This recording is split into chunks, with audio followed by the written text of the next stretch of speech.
Supporting Celtic is a family affair for many. It means sharing an affinity for a team, a club, and a heritage that runs deep.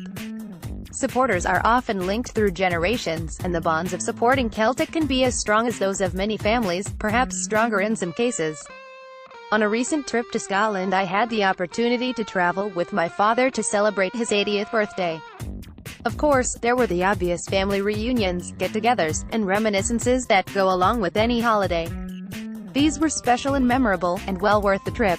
Much of the schedule was organized around football and Celtic.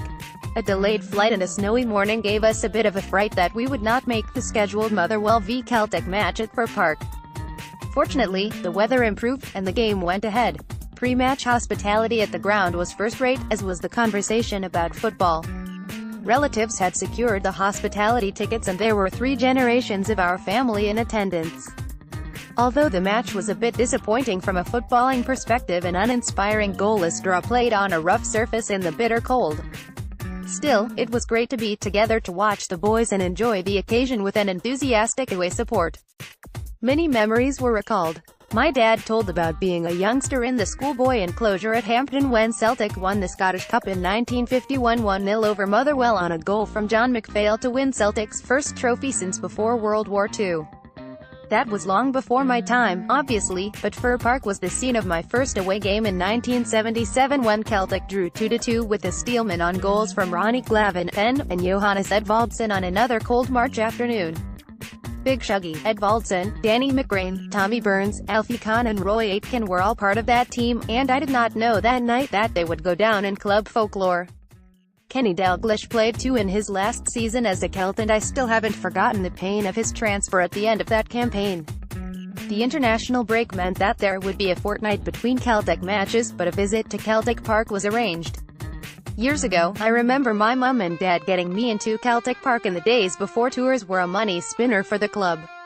Jim Kennedy allowed us entry through the front door. No one was made to feel particularly welcome in those days. I had a picture taken with club legend Jimmy McGrory, but unfortunately the gleam off the Scottish Cup reflected onto the Polaroid, spoiling a pic for the ages, for me at least. Good times, and good memories. Celtic Park in 2018 was a much-changed sight. The approach to the ground still brought that sense of awe and pride that takes over every fan that walks up Carradale Street, now the Celtic way.